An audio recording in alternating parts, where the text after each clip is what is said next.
words, I don't sing. Drop the work in the pot and watch the O sing. I just need a hot plate and a cold drink. My dope Mexican, Netflix, Cuban gold link. Don't blink, you wouldn't wanna miss me. Cold white kicks looking crispy. All night, all white bricks off the digi. Dish it while I whip through the city. Skip to my blue weather rougher, creative with the rock. I could make it in the microwave or make it in the pot. Either way, in the kitchen baking up a pie. Thank God every day that I'm waking up alive. Your whole life is making up a lie. I hate to break it to you, but that just ain't it, my God. You the type of hoe to blow my high. That's why in public I don't say hi. I scrape the sides of the bowl with a razor or a knife. I pay a zero mind, you pay it for the night. You gotta pay me for my time. Could pay me for a dime or pay me for a rhyme. If it's raw, then for sure it's mine. My fiends and my fans know my lines. Keep 3 or 4 bands in my hands all the time, so it's not only money on my mind. If it's clean raw, then for sure it's mine. My fiends and my fans know my lines. Keep 3 or 4 bands in my hands all the time, so it's not only money on my mind. Grimy. Grew up fatherless, but still marvelous. A couple bucks in a big truck was my starter kit. Ribs still touching disgusting. I used to starve a bit. Went through the hardest shit and the fuel is the harvest shit. Billboards all in my mind. I'm focused on a larger pit. Close to the edge like Spartacus with a Sparta kick. David Prince with the script. Let it dodge a pitch. The fifth, never leaving my prints. Making Marco shit. The gift is spit. Bang the bitch. This pocket thick. Skin tone dark and tint. Ride for me off a slim. Feed it in the gut till she nut. Let the water drip. Massaging Johns, all of the spits. Call it a parlor trick. I be juice. Diamond shining. Clean jewels. Walking what I'm talking. I'm moonwalking. My feet smooth. Used to whip it all in the pot and let the beef brew. A star like David. Now she chews off what he brews. Another lifestyle as seafood. I just see food. Trap collector. Run me stacks when I breeze through. Roll around. Keeping it low as the street view. With my head on a swivel, nigga. R2D2, motherfucker.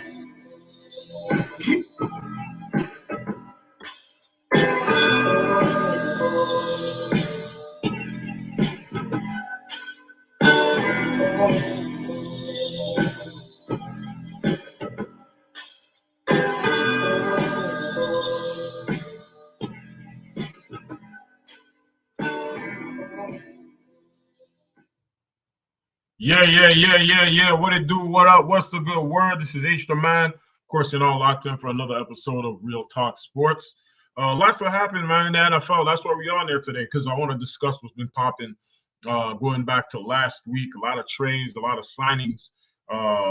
Most particularly, the biggest one by far, the one everyone is talking about, blowing up on social media, is the Deshaun Watson trade from Houston now with the Cleveland Browns. There was a lot of reports saying that Deshaun didn't want to go to Cleveland. He took them out of the runnings, I believe, in them sometime in the middle of the week, and then came back. What had surfaced was Deshaun Watson's camp reached out to Cleveland on his behalf and expressed interest in wanting to go there.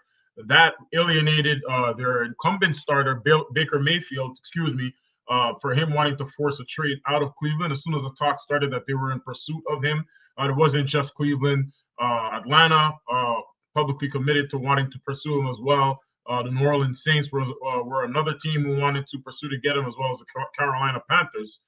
And when you take a look at all 4 teams, 3 out of those 4 teams already had quarterback issues. Jameis Winston wasn't really a favorite to return to New Orleans under Pete Carmichael at first. There were some interests on both sides, but he wasn't fully committed to by the franchise. So they were just kind of kicking the tires to see, what the interest was in getting Deshaun Watson to go there. There was a lot of speculation that he would either pick New Orleans or Atlanta. Ultimately decided to settle on Cleveland. Baker Mayfield had already expressed his disappointment. He tweeted out or sent out an Instagram post in regards to thanking the entire fan base of the Cleveland Browns organization. The city of Cleveland itself spoke very highly in favor of them. And there's a kind of a 50-50 review mix from both the fan base as well as people outside the fan base talking about Baker Mayfield. You heard a lot of stuff also on the media side of it. A lot of people were talking about Baker Mayfield being a little bit too snobbish, if you will. There was a report that came out also talking about how Baker Mayfield needed to be more of an adult, and that's what the Browns wanted at quarterback. They decided to trade and put all their chips in to go and get Deshaun Watson, who many believe is a huge upgrade, including myself, believe that's a huge upgrade from Baker Mayfield moving on there. But there is a lot of speculation in regards to Deshaun Watson being traded from the Houston Texans, now in the Cleveland Browns organization. The Browns committed $230 million, fully guaranteed. Every dime that I just said out of that number is going to Deshaun Watson. $230 million guaranteed money. He's getting every cent within that contract. And a lot of people are talking down on it. They believe that the Browns are overpaying. They also, lots of people believe that the NFL has showed their stance when it comes to women and how they feel about women, especially with Deshaun Watson facing 22 civil assault cases. 22 civil cases when it comes to Deshaun Watson making sexual passes to these women. They're all suing him 2 weeks prior to. The Texas justice system decided that they were not going to pursue criminal charges against Deshaun Watson, which then opened up the Houston Texans' plans to now trade him moving forward. Watson wanted to move on. They wanted to move on. I believe the interest is mutual in that regard. The Texans have a huge haul that they were able to receive back, several first-round draft picks, second-round draft pick as well in there. But Deshaun Watson is now a Cleveland Brown, and it's crazy because just 14 months ago, I believe 14 or 15 months ago, Baker Mayfield led the Cleveland Browns to their first ever playoff victory and a whopping spanking over the Pittsburgh Steelers. I believe they put up 48 points, maybe 40 plus points on them. It was an absolute beatdown. And for the most part, it looked like they were going to be in a situation for a long, long time. Last year, Baker Mayfield played through an injury-riddled season. And he had a lot of difficulties putting up the numbers that he had put up the year prior to. Murmurs started to surface about his play and the things that he wasn't able to do for the team moving forward. They started to have that same kind of combination of running the football and then getting the ball downfield on the play action, but things were not working. Baker Mayfield played through a terrible shoulder injury for all accounts of what everybody was saying.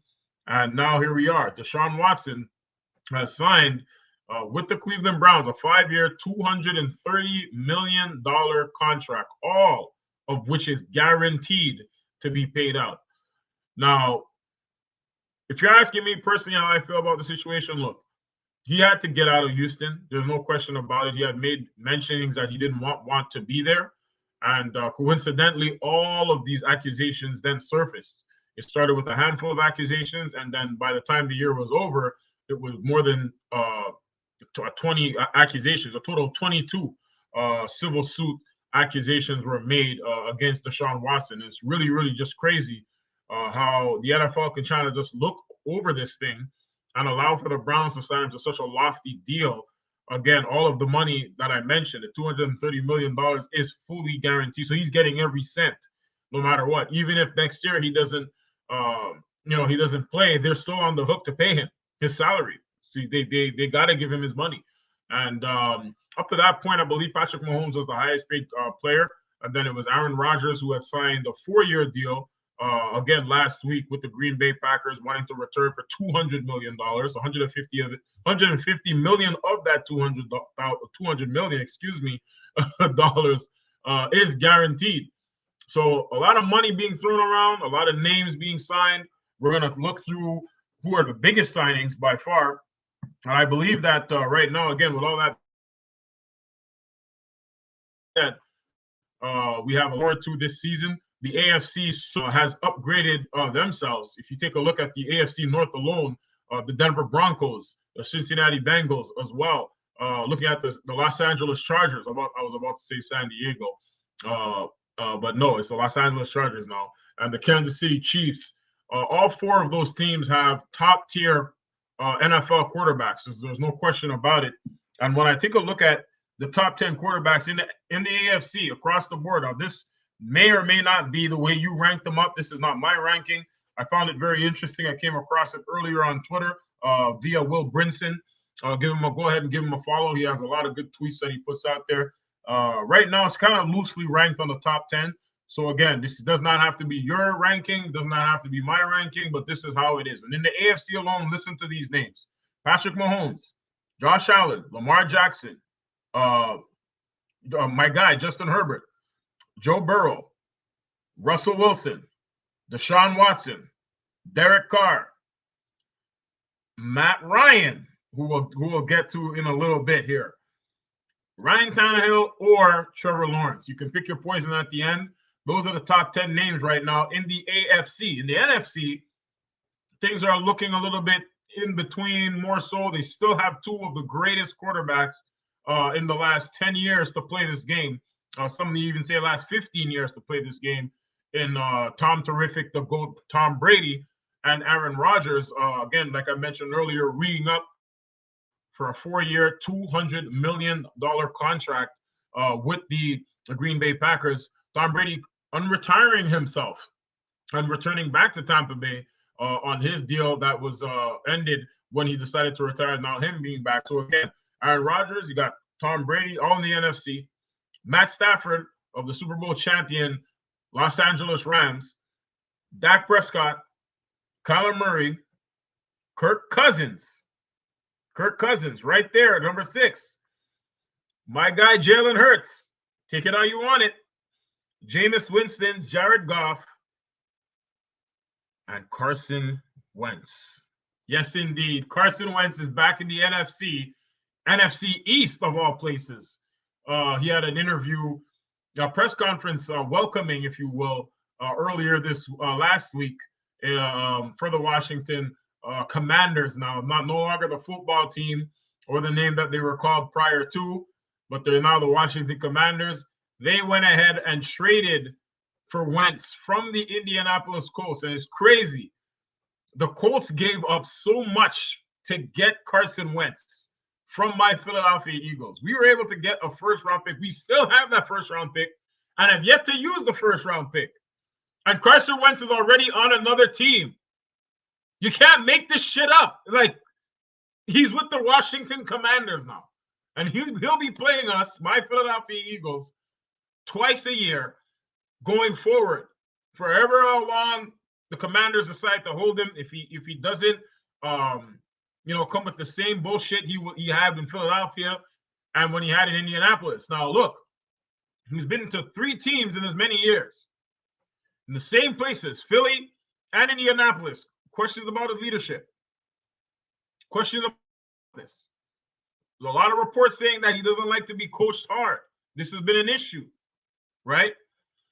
When he stood up on that podium and they asked the question, what went wrong, Carson? What happened? He said, I don't know. I asked myself the very same question. I don't know. But he did mention that the team did not play good enough. He did not play good enough down the stretch, which could have prompted to them making the decision that they had to move on. Now, look, during the Combine week, I watched the Combine, and the Indianapolis Colts' Frank Reich and Chris Ballard were both interviewed, and they were both asked the questions in relations to Carson Wentz. They both publicly did not commit to Carson Wentz going forward. So you saw that from the general manager and the head coach, the writing was on the wall. There was no way in hell that they were going to come back with Carson Wentz this season. Now, they've tried to make moves. They weren't in the Deshaun Watson runnings. From all reports, I did not see that they were in the Deshaun Watson runnings. However, they wanted to have another quarterback. Rumors surfaced that Jimmy Garoppolo is being courted, and they were also taking a look at Marcus Mariota, former first-round pick of the Tennessee Titans, former starter. He moved on after getting injured. He signed with the Las Vegas Raiders to back up Derek Carr for 2 seasons. And just today, the Atlanta Falcons went ahead and signed Marcus Mariota, reuniting him with his former offensive coordinator, Arthur Smith, now the head coach of the Atlanta Falcons in ATL. And when you see that, you just got to say to yourself, man, this is what a turning of events, right? The Falcons, like I mentioned, they went out of their way to publicly court Deshaun Watson, they were in the runnings of getting him. When all was said and done during last week, the smoke was cleared towards the end of the week. They were the last two teams that were mentioned to be in the runnings for Deshaun Watson services. The Saints and the Falcons, both in the NFC South. Deshaun Watson's camp reached out back, according to reports. Deshaun Watson's camp reached back out to the Cleveland Browns and made a verbal commitment that they were interested in going to Cleveland. The Browns went back ahead, they talked it out, and they said, listen, if he wants to come here, we're ready to move the stars and the moon to get him here. And they now have their franchise quarterback going forward, Deshaun Watson, 5 years, $230 million contract extension and brand new fresh contract after not playing any football whatsoever throughout 2020, again, dealing with several legality issues, including the 22 civil suits that he's now being brought to court for. The Texas justice system decided that they were not going to pursue charges 2 weeks prior. When it came to Deshaun Watson, they said that there was not enough evidence, that they were moving on. Now he's still in court having to pursue, not him, but the people who are trying to pursue him for financial damages. 22 cases. That's a lot of cases. That's a lot of women. That's a lot of cases. That's potentially a lot of money. Hopefully he'll use some of that $230 million to settle. But he has vowed that he will fight this thing for as long as he possibly can, because he denies all of these allegations. It's a lot of women, man. It's a lot of women. But like I said, lots of signings that occurred, lots of trades that occurred. You got the likes of Chandler Jones, arguably what people were saying the best pass rusher in the free agent market right now. He is going to Las Vegas. They're going to team him up with Mad Max Crosby. At the opposite end, Yannick Ngakoue was shipped out, unfortunately, outside of the Las Vegas Raiders. He's now with the Indianapolis Colts. And this gives them a perfect 1-2 combination punch when you see the likes of a Russell Wilson, Justin Herbert in that division.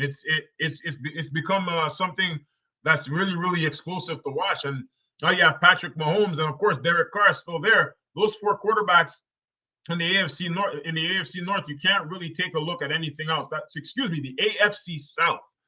You can't really take. No, I'm sorry, AFC North. I made two mistakes of the same line running, so I apologize for that.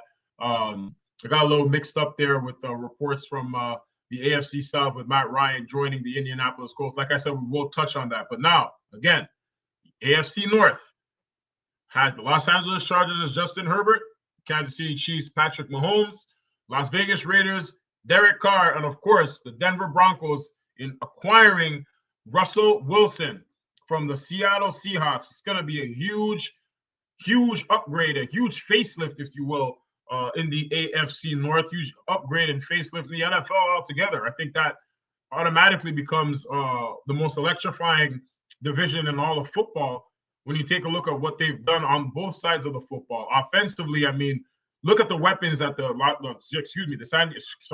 Los Angeles Chargers have in Justin Herbert. You go with Keenan Allen, Mike Williams re-up on a 3-year deal worth $60 million. A whopping $30 million of it is guaranteed, so he'll be getting all of that money and some if he can continue to play out to the way that he has played out the last season in his contract year. And you take a look at what they have at the running back position, Austin Eckler. They have a terrific backup in Justin Jackson, who's still over there. I believe that they have one of the better offensive lines in the NFL as well. They do need some help, I think, at the left tackle position, maybe at Teron Armstead, who's still available right now. They should definitely take a gander at him. Hopefully try looking to add him to this team. But Chargers went ahead and traded for Khalil Mack of the Chicago Bears. Joey Bosa on the other side. They have a young linebacking core in Kenneth Murray and Drew Tranquill. They went ahead and they signed J.C. Jackson, arguably the best cornerback on the market this season in terms of the free agency. The huge signing for them. Asante Samuel Jr. to play in the slot. Chris Harris is still there under contract. They probably want him to play outside, or they may put Samuel to play outside. Either way, definitely an upgrade when you have Derwin James leading the fray up top at the safety position. Lots to be excited about for the Chargers. Lots to be excited about for that fan base. You take a look now at the Denver Broncos, trading away Drew Lock, the tight end Noah Fant, and defensive lineman, can't get his name right now, forgive me. Okay, so they traded away Drew Lock, Noah Fant, a D lineman. 1 second here. DJ Jones. Oh, no, hold on. Shelby Harris. Pardon me. DJ Jones was signed by the DJ Jones formerly. Oh, that's correct. Shelby Harris. Okay, so Shelby Harris was traded away in a package deal along with Noah Fant, along with the quarterback Drew Lock, 2 first-round picks, second-round pick, and those 3 players. So it's quite a haul for Dangerous Wilson and a third-round pick, coming back to the Broncos. Now, Russell Wilson is now going to be inheriting, the services of Jerry Jeudy, Courtland Sutton. You take a look as well at Tim Patrick, a guy who I believe is definitely a wide receiver 1. Courtland Sutton was injured. Tim Patrick definitely stepped up there. Same thing with Jerry Jeudy last year, got injured. Tim Patrick continued his ascension in that regard. It's too bad they couldn't hold on to Noah Fant. I thought he was a really underutilized tight end in that offense. I can only imagine where they would have been with him there. He's a really, really good blocker, tremendous pass catcher. It's just unfortunate that he had to be included in that deal. But the Seattle Seahawks are rebuilding on a rebuilding mode. So I guess that was something that they just wanted to take away from Denver, and Denver was definitely willing to part ways. Noah Fant had some injury issues the two last year, so maybe they'll be looking to going ahead in a draft and making a pick or a swing at a tight end sometime in the second or maybe the third round, because they got a lot of things that they got to address now with no longer having a first round or second round pick. So they might have to wait till the third round and maybe trade some assets away to get back in the second round. But there you go. Russell Wilson gets 3 terrific receivers. As a matter of fact, they still have KJ Hamler as well, formerly of Penn State. They're looking to make some noise. I really like the combination of Javonte Williams as well as Melvin Gordon. If Melvin Gordon returns, I think it's going to be a really good offensive 1-2 punch when it comes to the running games. They have 2 solid backs as well. And you look at what they've done defensively. Bradley Chubb coming off the injury. Hopefully he can, return to his form when he first came in the NFL as a rookie. They also went ahead and swiped away Randy Gregory from the Dallas Cowboys. Gregory agreed to a 5-year, $70 million deal. Didn't like some of the language in that contract, so decided, fuck y'all, I'm going over here, and took his talents to mile high.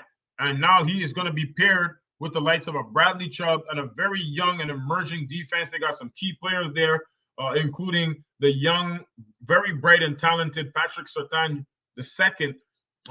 He's going to be coming in and making a splash here for the Denver Broncos. And you take a look now at the Kansas City Chiefs. They've reloaded as well.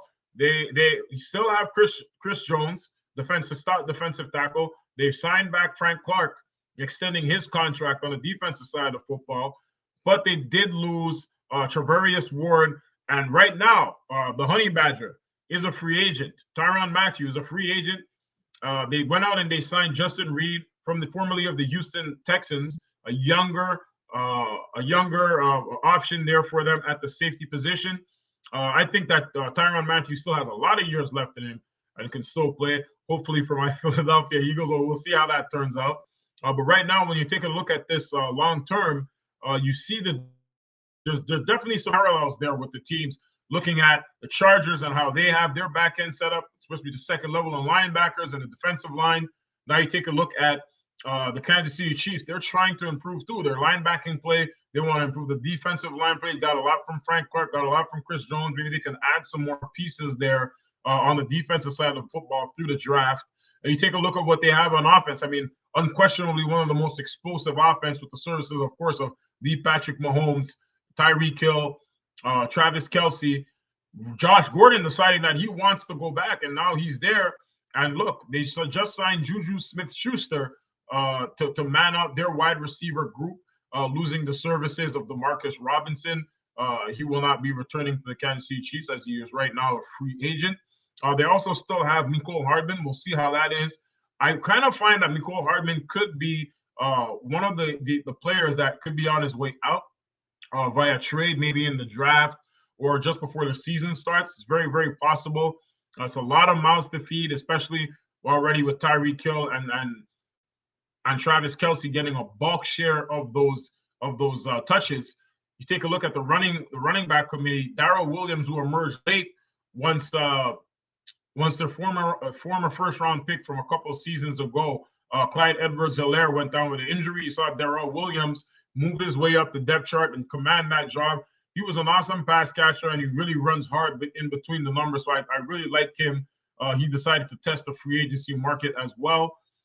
Expect some interest to be revolving around the likes of services of maybe a Mecole Hardman.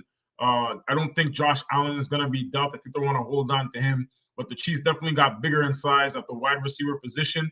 We'll see how that pans out for them. But they're still the cream of the crop. They're still the number one team in that division without question, even with the likes of a Russell Wilson joining the fray. And lastly, the Las Vegas Raiders went ahead and made it probably the biggest move of the week last week, not taking anything away from the trade with the Denver Broncos getting Russell Wilson to come here. But the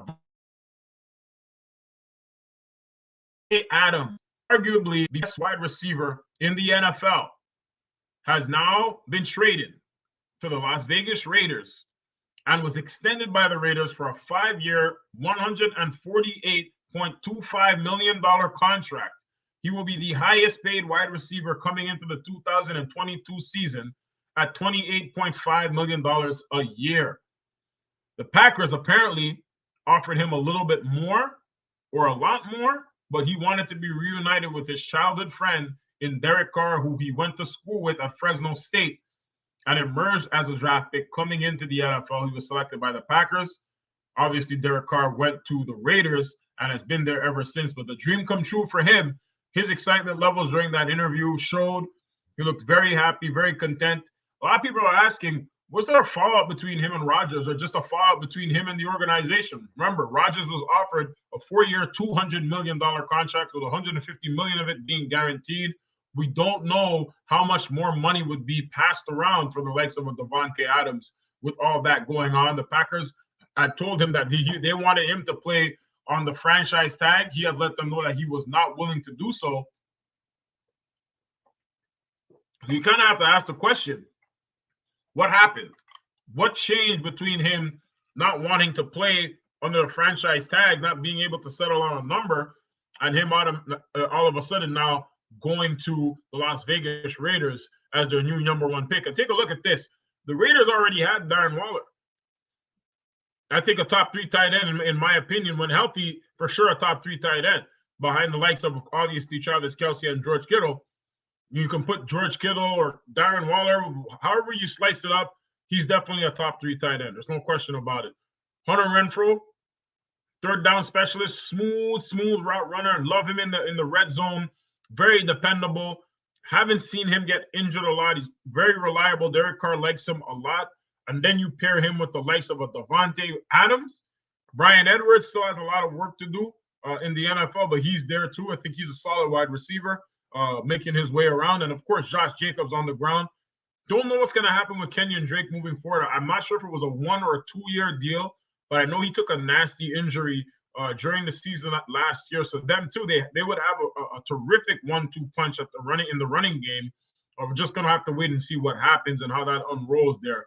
But the AFC North is shaping out to be the best division in all of football. There's no question about it. And the AFC is loaded with talent from the quarterback position as well.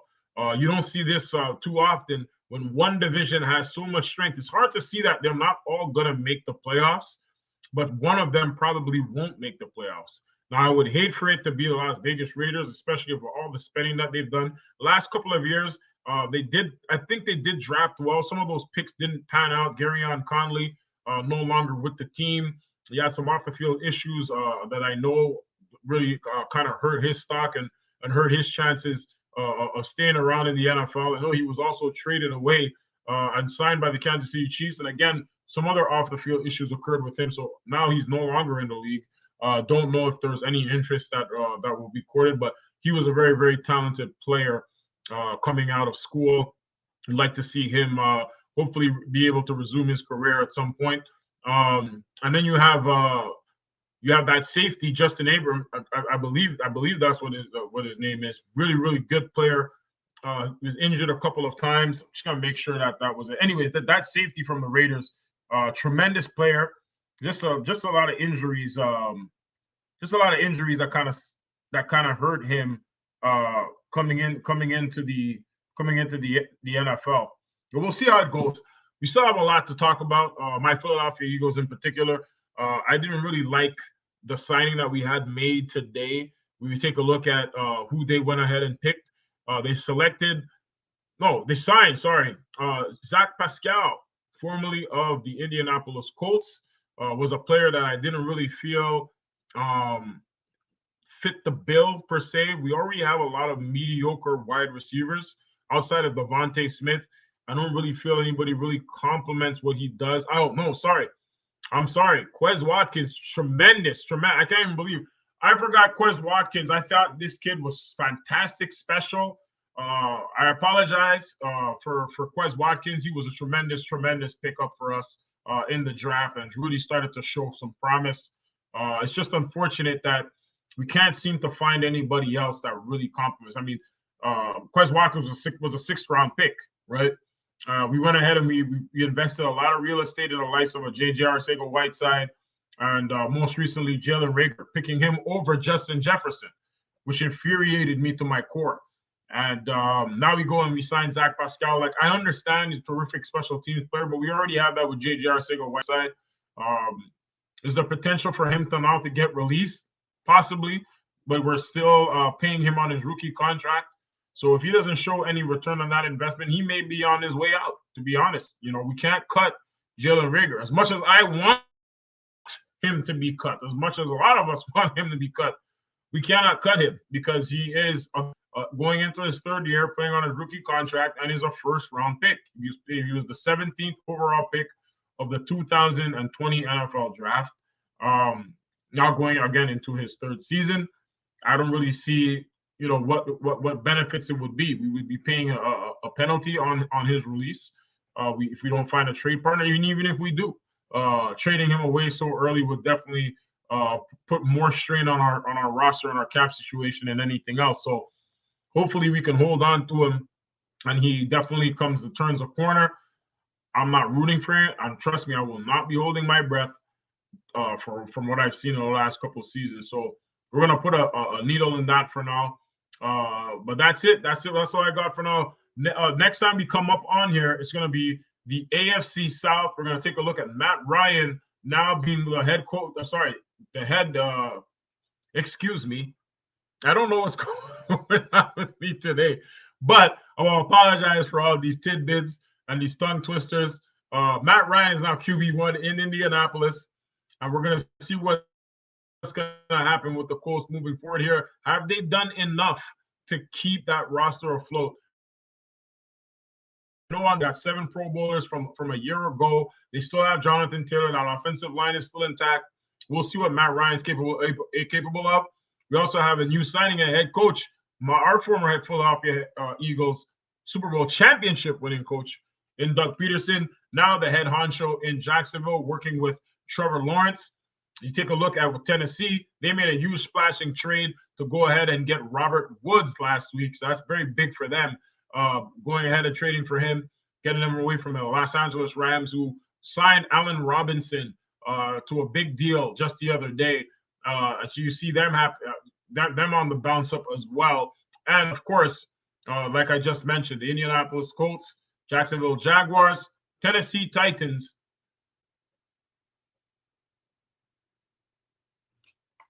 I'm sorry about that. Hold on. Just reading something here. Marcus Mariota has been reunited Ooh, he's going to Atlanta for 2 years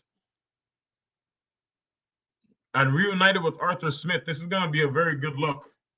I know there was interest there, as I mentioned in the earlier portion of this segment, but my goodness, this is a great pickup for Atlanta. Wow. A 2-year deal. It's looking real good. So next time on Real Talk Sports, we'll be talking about the AFC South and moving it along into the AFC East, as well as the AFC West. All this and more on Real Talk Sports. It's your host with the most, H the Man. We'll see you guys next time. Peace and love. Peace.